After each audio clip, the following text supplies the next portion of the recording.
What's going on, everybody? Welcome back to the channel.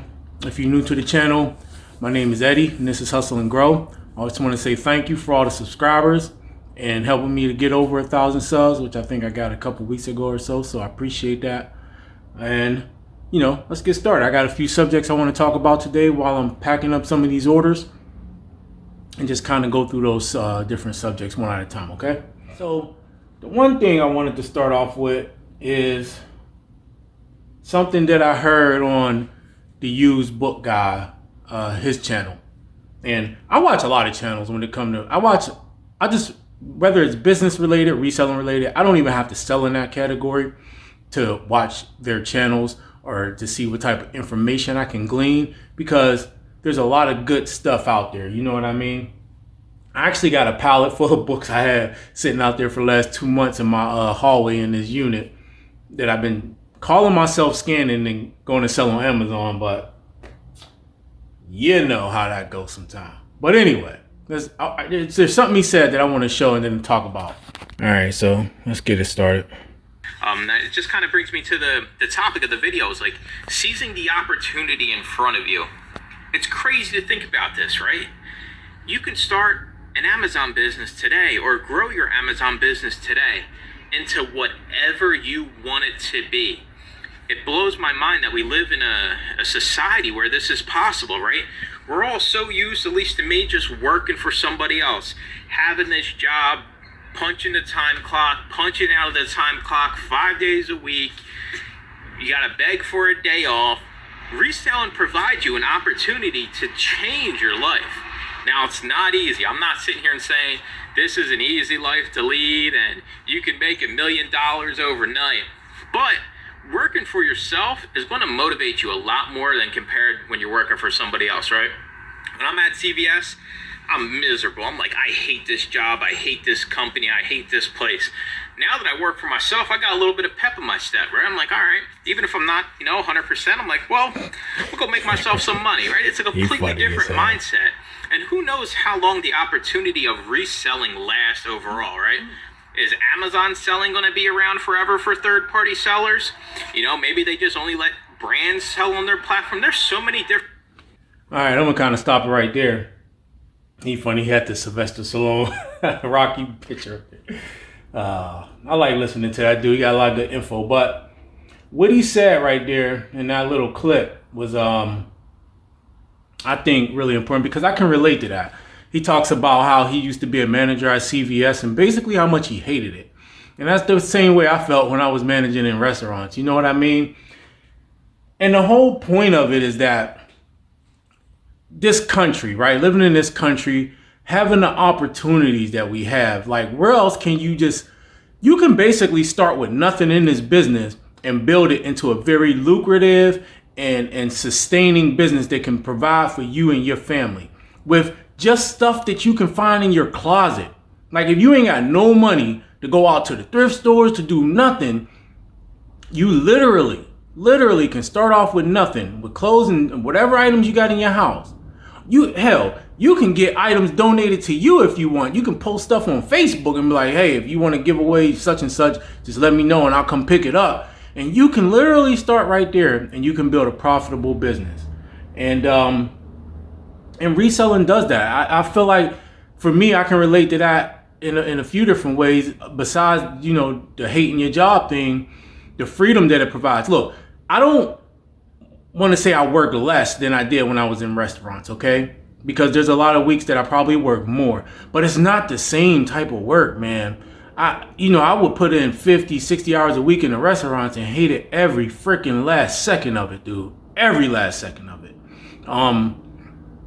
But I can do this, and I got to remind myself sometimes that I got to kind of focus on the family or focus on other things in my life going on, because there's always something I want to do. There's always things that I'm thinking about to make things better. But also, like, the most important thing is that now when there's things going on with the kids and stuff like that, I don't have to worry about, how my store is doing. Like, do I have enough staff at the store? Do I got to worry about covering this? I'm short staffed. It's the busy season of the year, so like I really can't take no.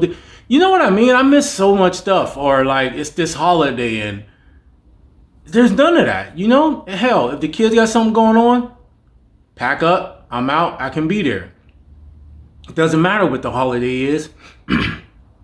I can take that holiday off because it's my business. And so it's that freedom of being able to create my own schedule. I don't want to say work less. I want to say I can do what I want when I want, and it's not contingent upon like other circumstances and situations. I ain't got to worry about my district manager telling me, hey, you got to work this because you got to do this, or I don't got to do none of that. And don't get me wrong, it requires a higher level of discipline, because you don't have that person over you saying, hey, you got to do this, you got to do that. But as long as you can maintain that level of discipline and order and structure, it's just different, man. And so I don't think that a person, if you just getting into reselling, I don't think that your main goal necessarily has to be from the door working for yourself, like leaving your job. There's a lot that goes into that, and you got to make sure you do it right. But I do know this: whether it's reselling or any other business, right? Reselling or any other business, there's a freedom that comes with running your own business and being in control of your life in that aspect. Doesn't mean that things are going to be a lot easier. Look, and honestly, I don't really think that everybody should be running their own business. It's just not for everybody. Some people honestly need the structure of working for somebody else and being told what to do. I mean, and if it wasn't for that, a lot of people just wouldn't be able to kind of, keep up with it. And that's not a knock on anybody. Everybody's built different, Me, myself, I don't know, man. There's certain things that I might do to work for somebody. It would have to be related to like something I will be passionate about, maybe like certain type of nonprofit situations or things like that. But, or unless, you was just desperate, I guess. But at the end of the day, to be able to have control over my schedule and to be able to do the things I want to do when I want to do them, especially when it comes to the kids, right? That's more important, That's just more important. And so everything he said in that clip of that video is totally relatable and it's totally true, And this opportunity, who knows? And he went farther along into it, saying, who knows how long this opportunity will last? Who knows how long, people will be able to sell on places like eBay and Amazon before it just becomes. I mean, things will change, right, over time. Things will change. Business models might have to adapt and evolve. But at the end of the day, I think there's always going to be a way to resell. It's just going to boil down to how do you go about it, right? How do you go about it?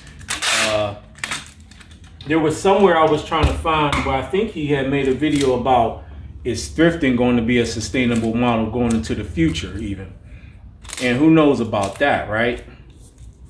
I don't do a lot of thrifting. I do some when I can make it to the Goodwill or something, just see what I can find. You know what I mean? See if I can find some profitable items to sell or flip real quick. But it's not my main business model. Making a mess. But it's not my main business model, as you know, if you watch this channel. But that is a good question. Is it going to be sustainable going into the future? I mean, I guess that remains to be seen. I feel like thrift stores can only raise their prices so high anyway before they start losing their core audience, which is the foot traffic they get. I mean, I know there's a lot of resellers that source from thrift stores, but I don't think that I don't think that a thrift store's main business comes from resellers. It's just your average everyday Joe, who just looking for a good deal on some stuff, and they take a trip to the thrift store. So, and I think that if they get too high on their prices, they're going to start the business they get from resellers is not going to cover their overhead. So, I think there's a ceiling that thrift stores will reach. How long they'll push that, how far they'll push that probably just depends on the area and the thrift store in general. But there's only so much they can do, guys. So I think my opinion is, for the most part, I think thrift stores will remain profitable for the foreseeable future. I just don't see them being able to go but so high before they start to lose their core audience. You know, I don't know. Tell me what you think about that.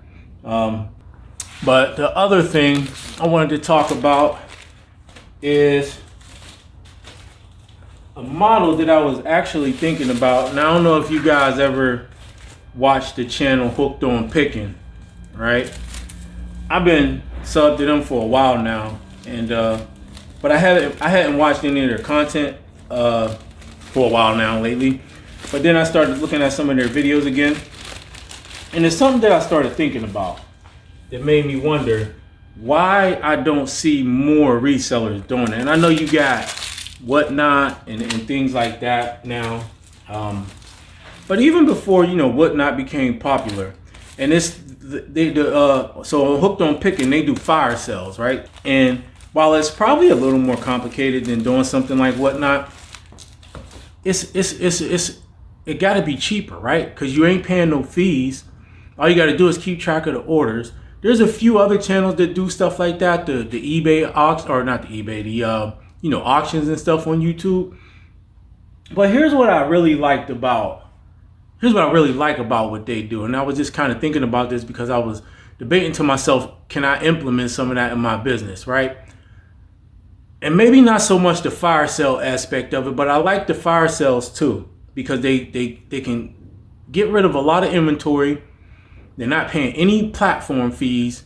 They getting views on their channel, right? So they'll get a little bit of extra YouTube money too. Not sure how much, but I mean, it can't hurt, right? Some of those videos got a lot of views, man. But the main thing is the traffic that it drives. And I noticed that they always also will take a lot of that stuff. They'll do their unboxings, and they'll have stuff that they'll put in a fire sale, and then they'll have stuff that they put on their Hooked on Picking website.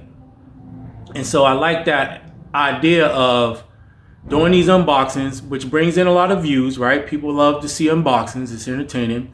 But then those items you immediately either put into a fire sale or to your website, and then you can drive traffic to the website, and then they can offer you some savings because they're not paying those higher eBay fees and other platform fees, and they're just paying that fee through the Shopify site, which is way lower than, man, I'm gonna go through that next. That's another subject. But some of these, man, I didn't even realize how high eBay fees have been getting, man. It's been a while since I looked at them. But anyway, it was just one of the things that made me think. I've been watching some of their videos again, just kind of thinking to myself like, you know, you got a Shopify site, you do the unboxings, you put the items on the Shopify site, and then you give your viewers a chance to get some deals on what could be some really good items. I'm just surprised that I don't see more YouTube resellers using that model. Seems like it works, you know? Seems like it works. I know there's people that do unboxings and things. Some of them got websites, but I know that Hooked on Picking, they've been pushing that for a long time now. So like, that's their thing. They kind of got that thing dialed in, and it seemed like it's doing good for them, man. It seemed like it's doing really good for them. So I don't know. I think for myself, I was just wondering to myself, like, is that something that I could implement? Like, I don't know about the fire sale aspect of it, but even just getting specific types of inventory in, doing the unboxings on the channel, and then taking that inventory, putting it on the Shopify site, and passing off those savings to, you know, viewers. I don't know, something to think about. But these are the things that I'm always kind of, and this is why I like watching all types of content and all types of different resellers in their content, because you can get ideas, and while you may not do specifically or exactly what they're doing, you can take parts of that and maybe implement that into your business and make your business better. I mean, it's always that, it's the flow of information, that exchange of information back and forth that keeps you growing. I feel like people kind of like think it's the products. Yeah, you got to have products that sell, but I think the information is more valuable. The education, right? The knowledge, that's what's more valuable. You can have a person that has a widget, right? You got this box. Two people can have the same box that sells for the same price, but one person could be more successful at selling that box than the other. And why would that be? It wouldn't be the box in and of itself, right? The box could be profitable. The box could be making $10 in profit regardless, but the one person, A, can be making more than the other person, B. And I think it boils down to knowledge and information and experience. And not only that, just kind of being willing to I guess, I don't know the best way I could say it is understand how to take that information and put it into like practical use in your business, right? Take parts of this and parts of that and apply it to your specific business and the way that you do it. And you can kind of like evolve your business that way, where it ain't like stealing or kind of like, oh, you saw me. I mean, ain't that business anyway, right? One company will see another company doing something and they'll say, oh, we're going to do that, but we're going to do it better. Or we're going to do it a little bit different. We're going to put a little twist on it this way, right? So you can distinguish yourself. You don't want to just copy somebody and do exactly what they're doing, because that actually may backfire on you, right? But if you can take something from another company or take an idea from somebody else and you can make it work for yourself, then that right there, I think, is what can make you even more successful. And so just looking at what they're doing with the fire sales, with the unboxings, and then pushing that traffic over to their website, saving on those fees. I think honestly, in the long term, that's even better, because then you don't have to worry about the platform stuff, right? The fees on the platforms going up. You don't have to worry about the policies on the platforms. And you know, 1 minute you can sell this and the next minute you can't. And all of this stuff and getting suspended. And I'm not saying don't, and I think they still do have a eBay site and Amazon, and they sell on Amazon, but I don't think they do a lot of it. I looked at their store a while ago. I mean, I don't think they do a lot. And why should they? Why would they? Right? Why would they? I don't know.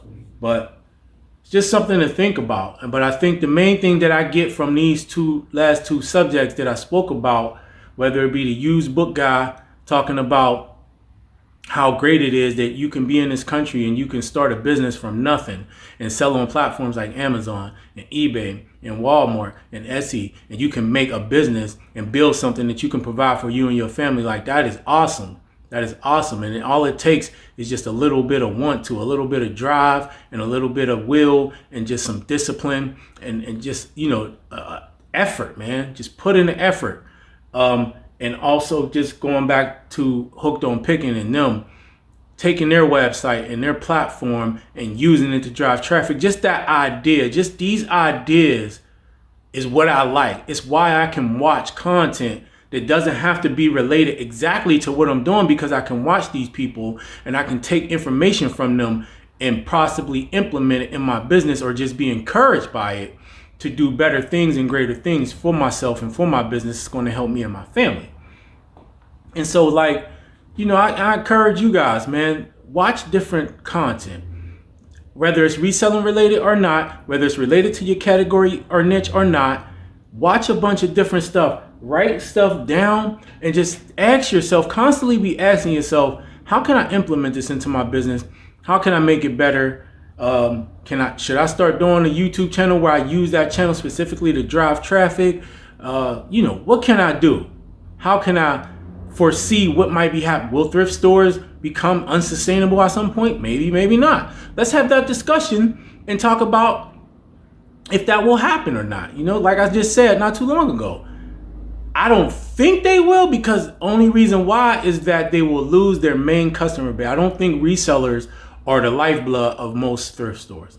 I think it's that everyday foot traffic who are coming in to look for deals. And I think you can only push that envelope so far before people start being turned off and turned away. And then those thrift stores, they won't be able to sustain themselves. So I think there is a limit to that. But I don't know. And I would like to know what you think about that. But I'm definitely thinking about starting a website at some point and maybe starting to drive traffic to that website and using platforms like YouTube. I had thought about Whatnot, but I don't think I got the time for that. I really don't think I got the time for that.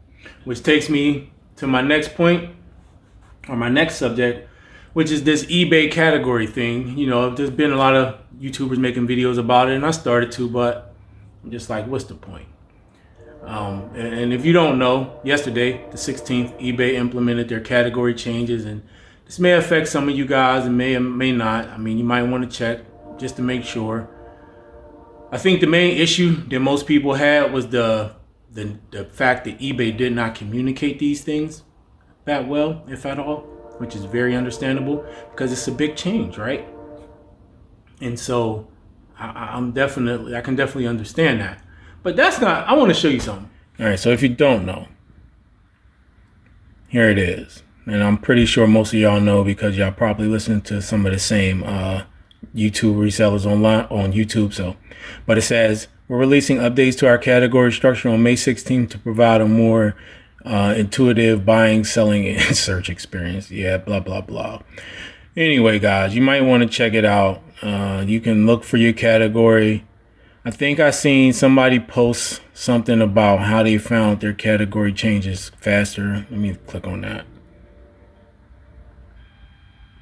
And category ID. I think they said, what did they say they did? I cannot remember. Let me see.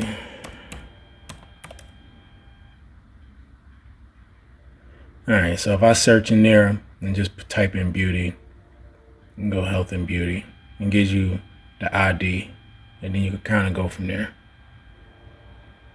All right, but that's not really what I was looking at or wanted to look at because I wanted to click on this. You know what? I haven't gone and looked at these feeds in a long time, and so I came over here just to look at it, man, and it's crazy. So it says most categories, right? 13.25% on the total amount of the sale of the $7,500 per item. And only 2%. Who the hell is selling something over $7,500 for the most part, right? Anyway, books, 14, so almost 15% in books. Coins and paper money, clothing, shoes, handbags, women's handbags, 15%. Jewelry and watches, 15%. Art, 5%. Business and industrial, most of us don't sell in that. Music, most of us don't sell in that. This is the shoes and stuff, the athletic ones. So if it's free if you're starting over $150 for the insertion. I think that was insertion, right? Yeah, insertion fee. Which, and 8% on the total amount of sales over $150. And then the 30 cent per order is not charged. 13% if the total amount of the sale is less than $150. All right, so what I was thinking, man, I'm looking at those fees, and I can remember, and this is how you know it's been a while. I can remember a time when I looked at my category, and it was like, man, I want to say 9 or 10%. And that was a while ago. I know it was a while ago because I haven't even looked at that in such a long time. But they're getting up there, man. They're getting up there. And here's the thing. The fees in and of themselves are not that high compared to other platforms, right? Walmart, depending on what you're selling and how much, better or worse. There's a lot of ways that eBay fees are lower than Walmart's, depending on the price. That's why I like Walmart, because if I'm selling a cheaper item, I pay less fees, a lower percentage in fees. So that's good. And you know, Amazon, it goes by basically category 2 as far as fees go. So that the fees in and of themselves, while they have gone up, that's not the biggest problem, right? Here's the thing though. So now you take a 13 to 15% fee, right? 13 to 15%. And you add on that, let's just go minimum promoted listing at 2%. So now you go from 13 to 15, you go from 15 to 17%, right? And then we know most people doing a little bit more than that promoted listing minimum. So you basically looking at probably almost 20% for your fees on eBay. 20% minimum. And I'm not sure that a lot of people realize how much these fees start adding up, especially when you start promoting your listing, and how much that can start eating into your profits, okay? Now, when you're looking at the overall profit or the overall fees per item, I always kind of do like a buffer of about 10% when you're talking about materials and just cost of other things. So you can go now, you be looking at 25 to 35% that you paying per item. And that's totally an arbitrary number because it's hard to kind of gauge. And that's taking into account, the supplies that you use, any overhead. Like, that's a hard number to figure out. You can figure it out. It's a lot of math involved, but I don't know how exact you can get. You can just kind of do an estimate. So I kind of just throw that buffer on there. So if you say, all right, let's just say with 2% promoted listing, let's say you're doing a minimum, which that ain't even working no more, but let's say you're doing a minimum, you're paying 15%. So now that's 17. And then you just kind of want to put your other expenses in there. And let's say you do that 10% buffer. So now you go from 17 to 27%. 27%, man. You're almost giving up 30% of your profit to fees. 30%. And that's a lot. So I think now, I don't think that reselling is going to be unsustainable going into the future, right? But I think with all the fees going up, I ain't even add in shipping. Now maybe you charge the buyer shipping, that's different. Then you kind of don't have to worry about that as much. But if you do free shipping, then that is a definite consideration that you have to make. I had even thought about doing something where maybe you just charge $1 or $2 in shipping to kind of cover that extra increase. I don't know. I just been like brainstorming ideas, charging for shipping, not charging, raising my price, basically baking that extra increase. Because let's just say shipping rates increase 5%. Well, 5% increase in your price really doesn't reflect that much to the customer, right? So if you got a $20 item and you increase that item by 5%, I think that's to $21. I think that's $21. Let me know if I'm wrong.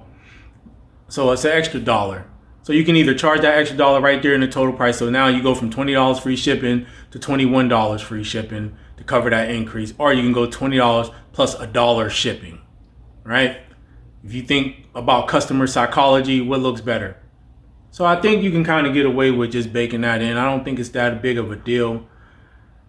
But I mean, there's just some things you're going to have to plan and you're going to have to deal with. eBay ain't going to change, They're just going to continue to figure out ways to charge us. And these other platforms aren't going to change as much. So, and the other thing is, you're going to have to just kind of source different types of items. It's just problem solving at the end of the day, right? Reselling ain't going nowhere. There's still a lot of money to be made. You can still build profitable businesses. It's just problem solving, figuring out how you're going to adjust and adapt and survive. And it's like that with any industry, any type of business. Not only do you got to deal with competition, you also got to deal with inflation. You also got to deal with price increases. And so that takes me to my last thing that I wanted to talk about, which is I'm thinking about starting a group. And I'm writing it down. I don't have all the details yet. And don't worry, I'm not talking about a group that you have to pay for. Not that I think there's anything wrong with paying for groups. If the value is there, I have absolutely no issues with that. However, this group, thinking about calling it the Hustle and Grow Mastermind group, right? This group, I want to have it maybe, and this is just some preliminary thoughts. Resellers are more than welcome, of course, but any type of person who's interested in business, period, is going to be welcome. I want to do a certain amount of calls a week. I don't know how many yet, especially since it's kind of going to be free. I don't want to put too much time into that aspect. But I'm thinking a minimum of 2 to 3 calls where we do Zoom calls and we just talk about different business principles, ideas, what's going on in our businesses, kind of troubleshoot things, think about issues that's coming up. What do we see being obstacles coming up in the future, how we can address some of these obstacles, things like that. If you do got eBay stores or you are a reseller, what type of issues you might be dealing with. You can get store reviews free of charge. We can talk about how you can set up your businesses better, become more efficient, all of this stuff. All of this is free and no charge as far as that goes. But just to have a community where it doesn't matter what business model you have, what type of reselling you're doing, what your niche is in, actually the more the better. This isn't going to be like a group like the regular reseller groups like that, we just join and people post stuff. None of that. I'm talking about we have a point for this group, which is the point will be to share information, to get better in whatever our business is, reselling or anything else, and to help each other grow. All right, to help each other problem solve. If you're having a certain issue and a certain problem, one of the things I'm not going to do is I'm not going to have people in there who want to make, like, I don't want to say derogatory comments, but comments that put other people down. My main thing, and it's going to be one of the rules of the group, is if a person presents a problem or an issue, do not comment unless you're providing a solution, period. We don't need sarcasm. I want people to be able to put their issues out there and look for answers without having to worry about being put down. Because that ain't the point. We want people to grow. That's the name of my channel, Hustle and Grow. And so the point is to grow. And that's why everything is going to be free, man. And I am going to put in and invest time in and help you guys with as much as I can, or at least try to point you in the right direction if I don't have the answer. And so weekly calls where we sit and we talk about what's going on in our businesses. We'll have subjects and things, and we'll just troubleshoot, right?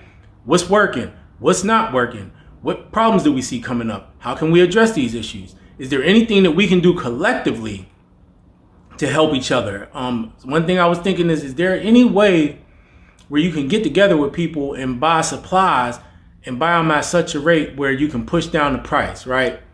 But there would be some issues with that logistically as far as getting everybody their stuff. So I don't know about that. But anyway, just throw some ideas, right? Throw something on the wall and see what sticks. But anyway, you come into the group, you post your stores, post what you're having problems with. We talk about solutions to those problems. We mastermind different things on a weekly basis. And that's kind of what I'm thinking about. If you sell on Walmart, if you sell on Amazon, you could be more than welcome to. I got a lot of knowledge about Walmart, a lot of stuff that I'm just not going to put out there in the YouTube sphere. But I might post some solutions in the group. But those solutions got to stay in the group, because I don't want all that information getting out on YouTube. But yeah. So that's just one thing I'm thinking about starting. And that's just kind of the direction I'm going. So yeah, that's all I got for now, guys. I'm going to finish going ahead and packing these items up and getting them out. But tell me what you think about some of the things I said. Share your comments below. And tell me, especially I want to know what y'all think about the group. Like I said, Mastermind group will have calls weekly, because Zoom, you can do, I think, up to 100 people for free in 40 minutes. So we can do that. We can mastermind our ideas. Like I said, troubleshoot issues. You can get store reviews. You can post your issues in the group. I'll definitely help you, or anybody else who's a member of the group can help you. You can only respond if you provide a solution. We're not doing none of that putting down, talking down to people, saying, why don't you check? None of that. That ain't even what this is about. This is about us building each other up. Sources. I wouldn't mind sharing some of that information, or at least helping people. Also, if you reselling, helping you figure out how to get your sales tax, like things that's going to elevate your business and help you get better.